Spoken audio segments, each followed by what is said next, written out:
Olá, sejam bem-vindos ao quarto episódio da 7ª temporada do Pod Fametro. Eu sou Luciana Cardoso e acompanho vocês na programação de hoje porque ela está especial. Hoje nós vamos falar sobre um tema muito importante, porque nós vamos falar sobre tecnologia e nutrição.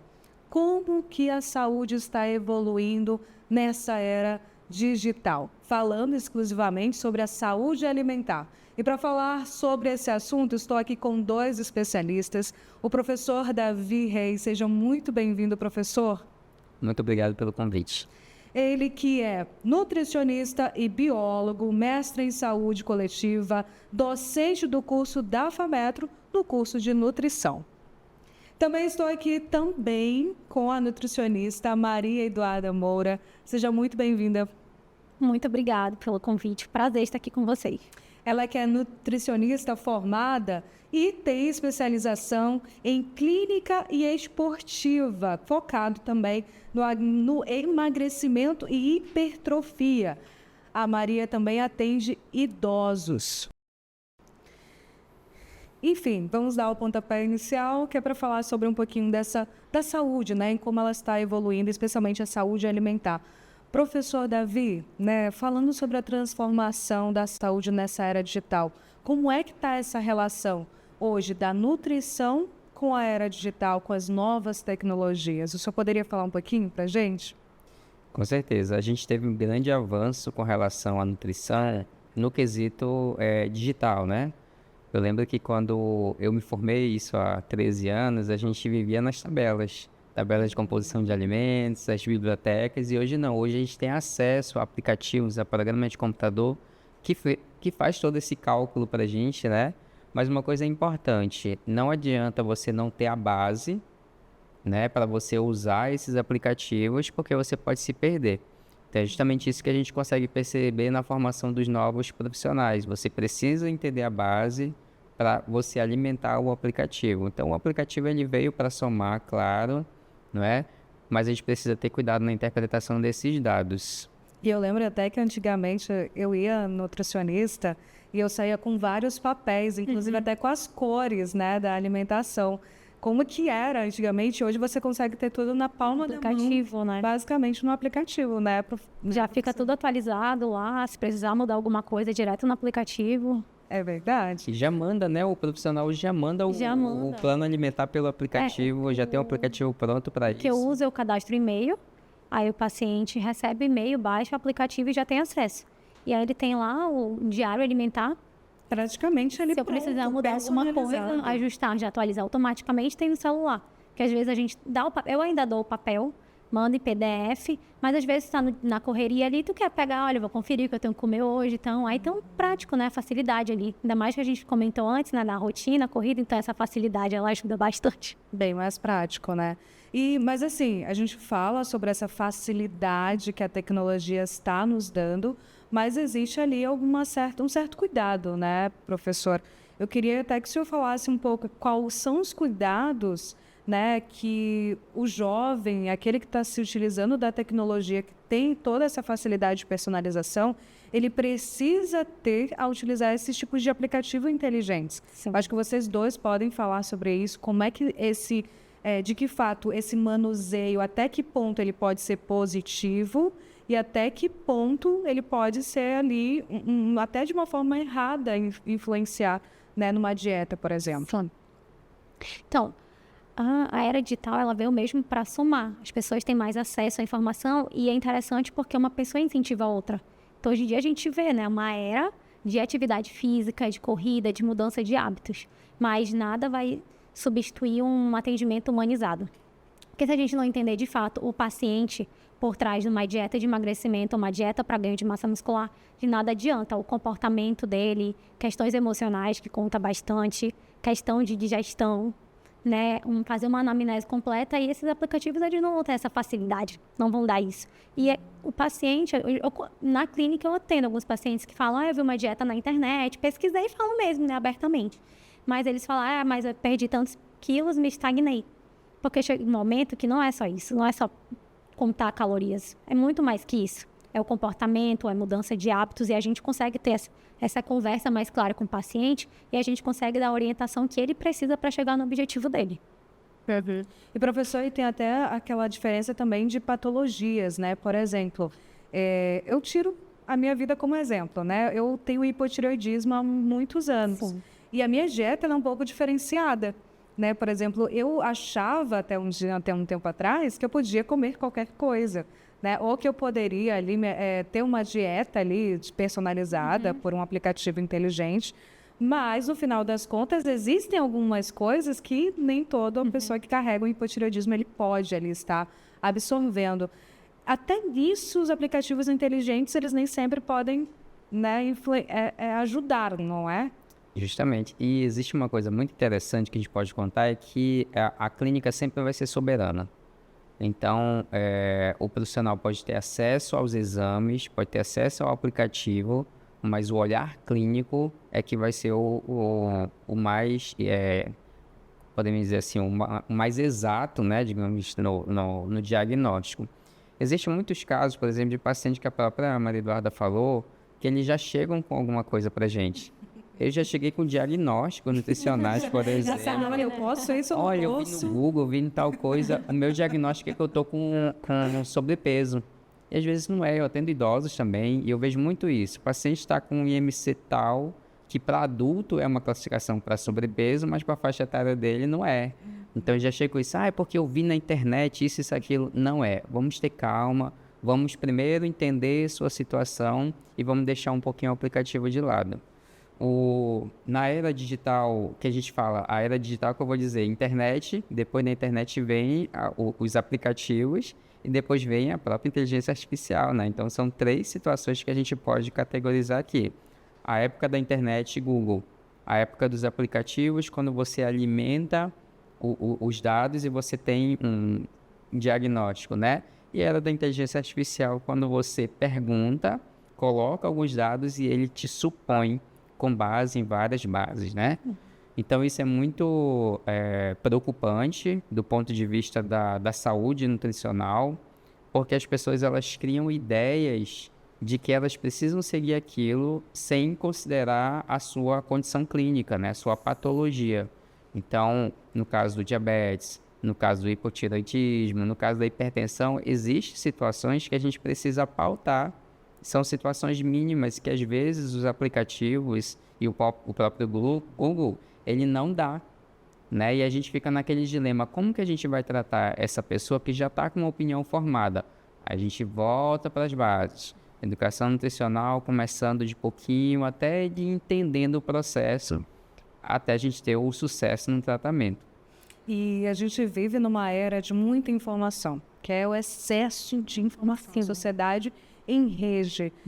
Maria, falando sobre esse excesso de informação, a gente tem, consequentemente, muitos influenciadores na área, né? Assim, na internet, no Instagram, enfim, nas redes sociais.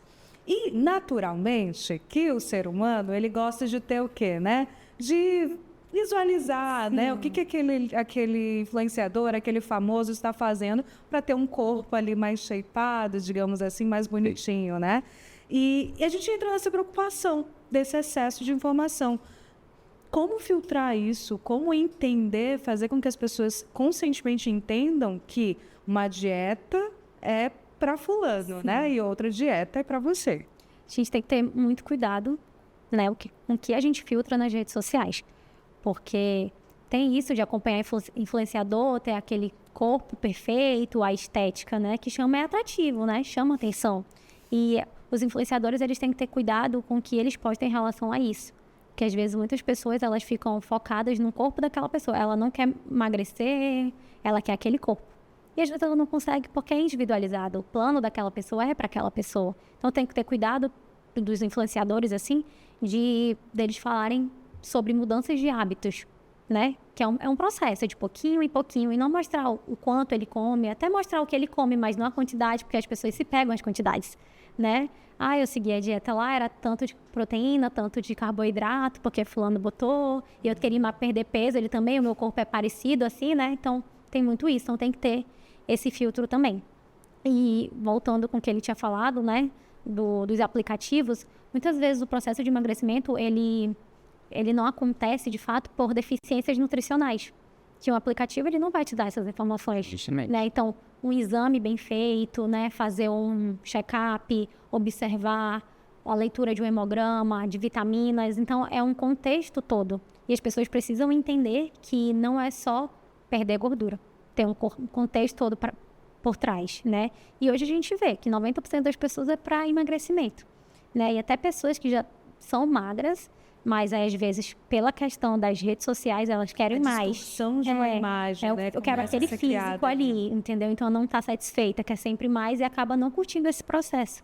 E às vezes usam alguns métodos que não são o ideal, né? Nesse processo de emagrecimento. Então, acaba que muitas vezes as redes sociais, ela traz isso, a comparação. Você estava falando, Maria, era a questão da comparação que as pessoas criam, né? A questão da distorção de imagem. Basicamente. Justamente. Então, elas têm acesso à informação, a corpos perfeitos, né? Por trás de uma rede social.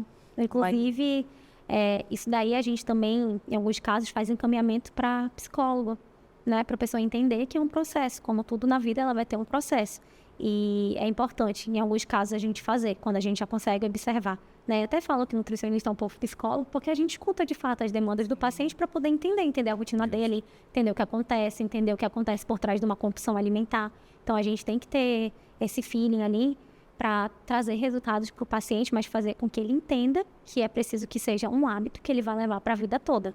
Não só ali o temporário, perder 5 quilos, perdi, tchau. Não, a gente quer que ele leve para a vida toda, porque a gente, como profissionais da área da saúde, é o que a gente almeja, né? Até porque a longo prazo, isso tem uma consequência. Com certeza. E até não é ruim, assim, uma pessoa olhar para um influenciador, eu quero ficar daquele jeito. Beleza, mas você tem que entender que você tem uma dinâmica fisiológica diferente dele. Você pode se espelhar naquilo que ele faz, beleza, mas você vai precisar se adaptar às suas condições, né? O que acontece hoje nas redes sociais com os influenciadores é justamente isso. Que eles acham que passando aquilo daquela forma, as pessoas precisam seguir para ficar iguais a eles. Na verdade, não é. O modo de vida dele, beleza. Se uma pessoa tem condição de seguir aquele modo de vida, ok. Mas precisa individualizar as suas porções alimentares, a sua atividade física, né? O tipo de atividade que você vai fazer, o tempo, uma série de situações. E aí mora a questão do atendimento humanizado, né? Porque o excesso de informação, toda essa tecnologia, toda essa era digital, ela não te dá, por exemplo, todo esse ato explicativo de como é essa sua questão fisiológica, como é que funciona para você, o que você precisa, que é o olhar que a tecnologia não tem a seu respeito. E eu queria justamente que vocês me falassem um pouco sobre esse atendimento humanizado, né? Como é que está a visão de vocês? Vocês acham que ao longo do desenvolvimento tecnológico isso pode se perder? Ou vocês acreditam como profissionais que isso não pode se perder em nenhuma hipótese? Para mim, não tem como se perder isso, né? Porque, claro que a inteligência artificial, ela ajuda no atendimento mais rápido, né? Então, lojas, clínicas ali é necessário, né? Para otimização. Mas eu acho que tem que ter alguém ali fazendo uma fiscalização. Tem que ter o olhar humano para conversar com o paciente, para entender a demanda dele. Porque às vezes ele não entende o que foi passado lá, ele quer conversar com alguém, ele quer tirar dúvida, né? Então a gente tem que ter esse olhar humano também para entender a necessidade das pessoas. E como profissional, né, no consultório é indispensável fazer uma boa anamnese, tu entender teu paciente e principalmente fazer com que ele tenha conexão e que ele confie em você. Porque, consequentemente, ele consegue falar quais são as dúvidas dele, o que ele não conseguiu fazer, e a gente consegue alinhar. E, consequentemente, ele tem mais adesão ao plano alimentar e os resultados. Então, é um conjunto, né? Essa conexão, essa questão humanizada, ela gera conexão. E você criando conexões com o seu paciente, você consegue, às vezes, ter mais uma intimidade para conversar melhor, alguns assuntos ele se abrir para você, porque, às vezes, ele não consegue seguir um plano alimentar, não é porque ele não quer. Mas está com problema em casa, está com problema no trabalho, e às vezes ele se abre para você. E aí a gente consegue conversar melhor, alinhar, não consegue fazer tal refeição, então bora mudar um pouco, bora botar para tua rotina. Então, assim, isso daí não tem preço. E o paciente, ele sente isso. Essa conexão, ele percebe quando o profissional, ele está querendo, de fato, ajudar ele, né? Dar esse apoio mesmo para o paciente. Fora os outros fatos também, né, professor? Porque, assim, existem também o lado psicológico disso tudo, né? Porque a gente fala de comida, mas existem pessoas, por exemplo, que têm compulsão, né? E às vezes, por exemplo, é um olhar especial, né? Quando se trata de atendimento humanizado a essas pessoas que, por exemplo, talvez nem percebam que tem uma compulsão ou que às vezes tem ali vem a comida como uma espécie de refúgio, né? Ou algo do tipo, acho que o senhor poderia falar essa questão do olho no olho, né? A gente não pode esquecer que nós somos humanos e os humanos têm suas particularidades.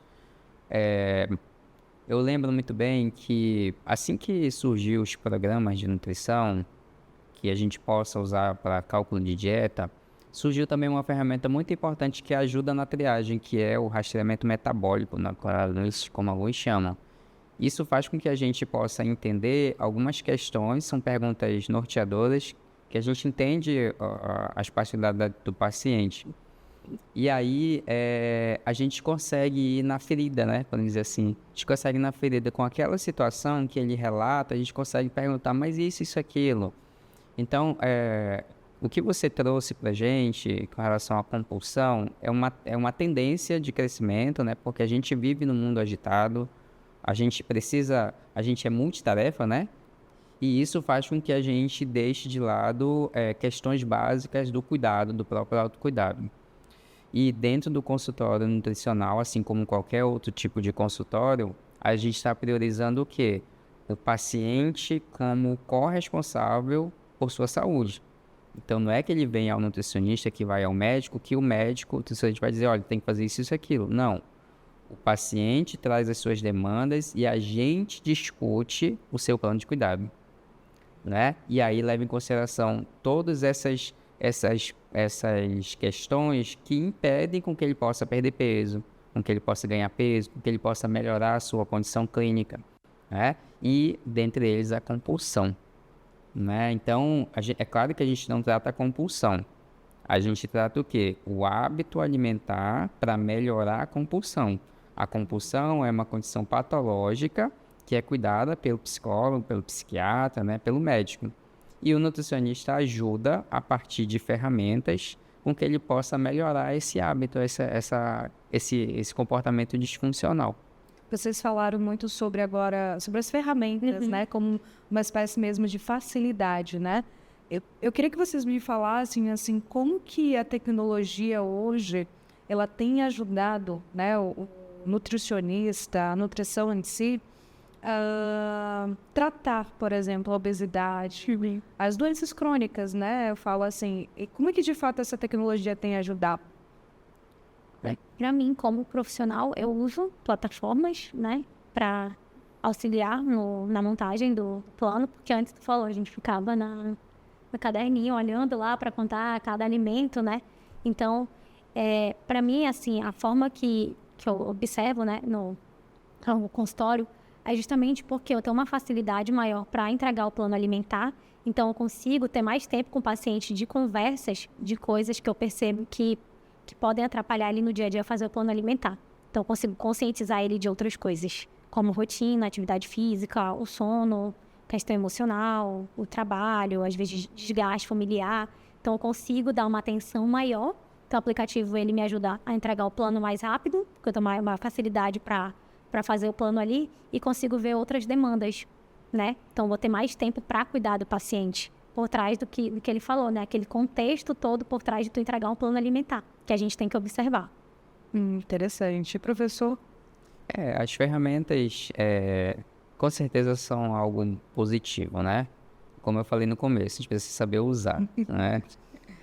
E eu, enquanto docente, eu puxo muito para meus alunos para eles entenderem os livros, entenderem a literatura para depois aplicar na tecnologia. Quando eu peço um plano alimentar, eu quero um plano alimentar calculado, à mão, né, com auxílio das tabelas. Porque quando você aprende isso, você consegue colocar no aplicativo e o aplicativo vai lhe dar toda a resposta, né, daquilo que a gente precisa e é claro que a gente vai interpretar para o nosso paciente. Eu vejo algumas limitações, já usei várias plataformas para calcular dieta. Eu não sou nutricionista de cálculo de dieta. eu sigo uma linha que é da nutrição comportamental. Eu quero mudar o hábito alimentar, eu quero mudar o comportamento alimentar dessa pessoa para que ele possa ter resultado. Então, o que eu vejo nas ferramentas, ainda uma limitação de layout, de apresentação, para que o paciente possa entender. O meu público, que é o público idoso, eu não uso. Eu não uso essas ferramentas, porque o aplicativo. Por quê? Porque ele não vai entender. A maioria dos meus pacientes, 80 anos, é da geração X, geração Baby Boomer, né? Não sabe, Ainda estão não ali tem, no papel, né? Precisa estar no papel. Então, a planilhazinha bem descrita vai ter muito mais eficiência. Mas é claro que a nossa geração Y, geração Z, geração Alpha, vai ter uma facilidade muito grande e é muito melhor você mandar o plano alimentar para um aplicativo que ele vai saber manusear muito melhor que a gente.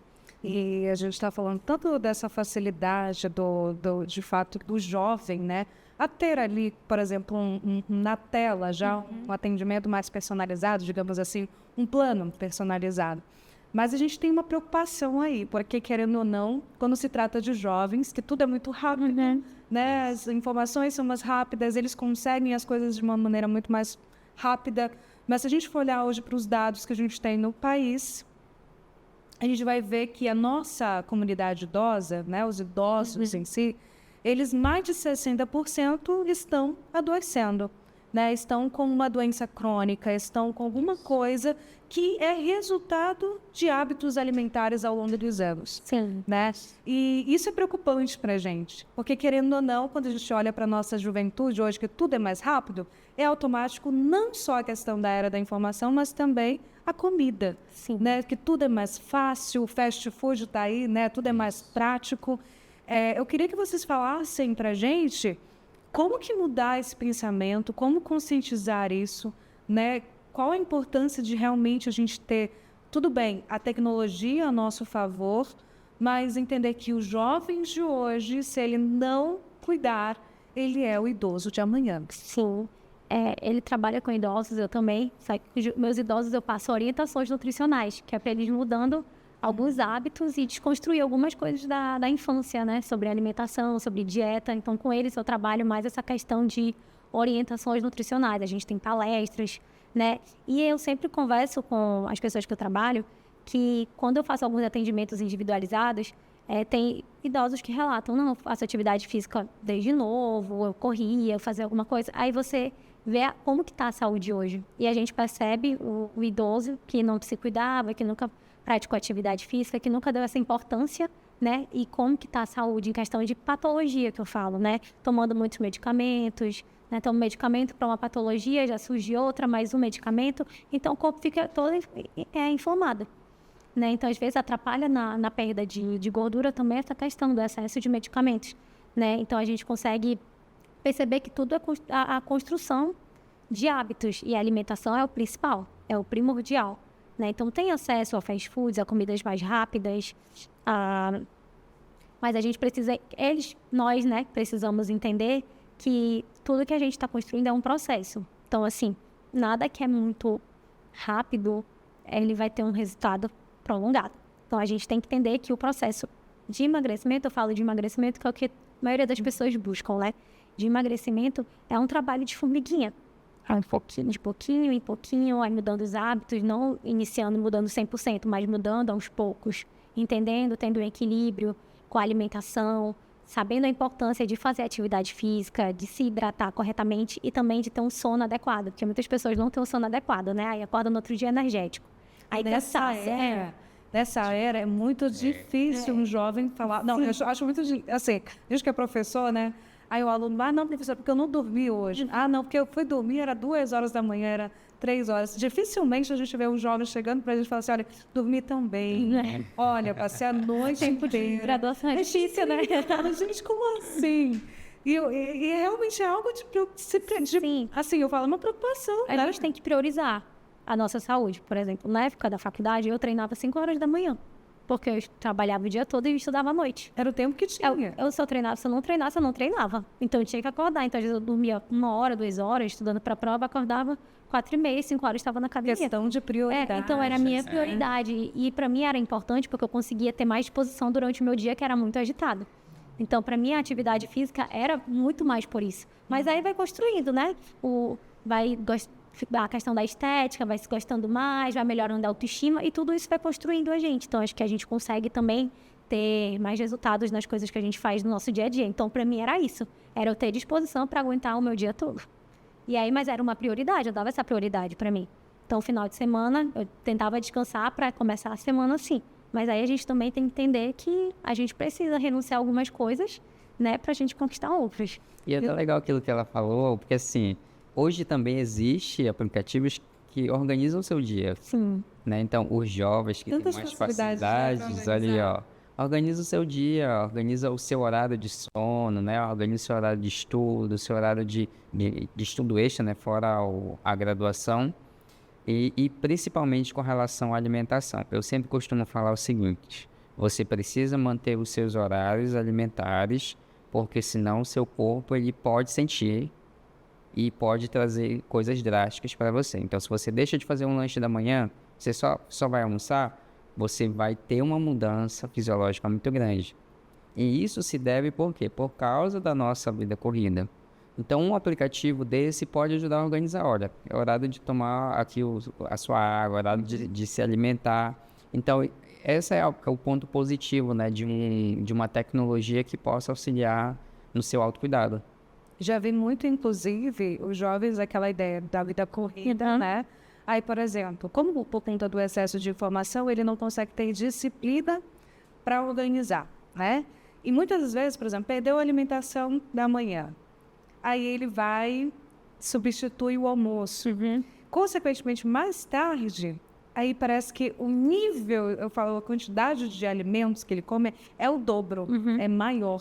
E aí cria-se, não, porque eu não como de manhã, porque eu não como de tarde, eu não sei por que eu não consigo perder peso. Sim, tem muito né? Entra aquela ideia, assim, do tipo, mas onde é que está a minha organização? Sim. Onde é que... Porque às vezes as pessoas têm aquela ideia de que se eu abrir mão de uma alimentação, eu vou perder mais rápido, né? E tem aquelas dietas também do tipo, não, preciso passar um dia aqui sem comer nada, que aí vai dar certo, né? É difícil desmentir algumas coisas, né? Então, para mim, eu sempre falo que a constância, ela serve para qualquer área da nossa vida. Então, não é que todo dia a gente vai acertar. Mas, se a gente for constante, né? Eu errei aqui, mas amanhã eu já vou voltar ao meu plano alimentar. A gente tem resultados em qualquer coisa. E pra gente, o papo tá muito bom. Se a gente pudesse, a gente continuaria falando. Mas vamos falar sobre um grupo que são os idosos, né? Quais são os desafios hoje de cuidar realmente da alimentação dos idosos brasileiros? Eu falo até mesmo especificamente tratando do Amazonas, né? Quais os desafios que vocês encontram, né, ao lidar com esse público? E qual de fato seria o recado que vocês dariam para quem está em casa, ali pensando em realmente mudar de alimentação, entendendo que é necessário eles fazerem isso, porque isso impacta em todas as áreas da vida dele? Eu queria que vocês tanto falassem desses desafios, mas também dessem um recado para quem está em casa sobre a importância de mudar esses hábitos. Então, assim, na prática, né, do dia a dia, já tô com idosos, vai fazer 3 anos, mês que vem. Desde que eu me formei, eu já comecei a trabalhar com eles, mas é justamente mudar alguns pensamentos deles sobre dieta, sobre alimentação, né? Então, todo dia eu como isso aqui, não me faz bem, mas eu como porque é uma coisa que eu já tenho há muitos anos, uma questão cultural. Então, a gente tem que entender, né, assim, o lado dele, entender de onde que veio essa questão alimentar, o que trouxe também as patologias. E toda a história também. Toda a história, todo o contexto. E aí a gente vai mudando aos poucos, né? Assim, não é um processo rápido, mas assim, essa conversa lá, eu trabalho dando palestras para eles, é interessante porque eles escutam aqui, eles passam por outras pessoas, eles vão entendendo melhor. Então, às vezes, eles já chegam para mim para falar de suplemento, que eles viram nas redes sociais e também porque eles têm acesso às redes sociais, né? Então, lá onde eu trabalho, tem alguns cursos que é tecnologia digital para idosos. Legal. Então, é legal porque eles já conseguem, né, ter acesso ao Instagram, alguma rede social, e eles perguntam, eles se informam. Então, assim, hoje eu percebo que há 2 anos atrás eu consigo trabalhar de uma forma melhor porque eles estão se conscientizando mais também. e falando mais sobre, e entendendo a importância, né? Porque a alimentação é uma prevenção de doença, né? Ela serve como tratamento para diversas doenças, mas ela é uma forma preventiva da gente prevenir, né? Da gente não adquirir certas doenças. E eles conseguem observar. E o mais legal é porque eles transmitem informações. Então, talvez eles tenham a doença já, mas eles não vão querer que o filho, que o neto tenham. Então, eles vão passar as informações. A gente sempre fala multiplicadores de informações, né? E aí, esse é o nosso papel também, conscientizar para eles e também para famílias deles, né? Legal. O principal recado que eu dou para quem está assistindo a esse programinha é que não precisa você inventar muita coisa na alimentação. O que é básico funciona. É o arroz com feijão, é a sua salada, é a sua proteína, carne, frango, peixe. Valorizar mais os alimentos da nossa região é o que vai trazer sucesso nutricional para o nosso corpo. O que acontece é que, por conta da globalização, a gente tem procurado muito mais essas coisas que são mais atrativas, né? Do ponto de vista de palatabilidade. Então, a gente quer um doce, a gente quer um refrigerante, um sorvete, um hambúrguer. Não é... Você não precisa fazer terrorismo nutricional também, né?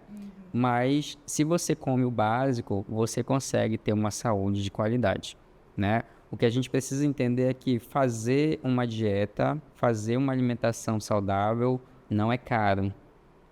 O que é caro é você não fazer e depois viver doente, não é? Preço, né? Então procure feiras. Hoje a gente tem uma facilidade muito grande de encontrar feira na cidade de Manaus. As feiras itinerantes, que você tem produtos fresquinhos.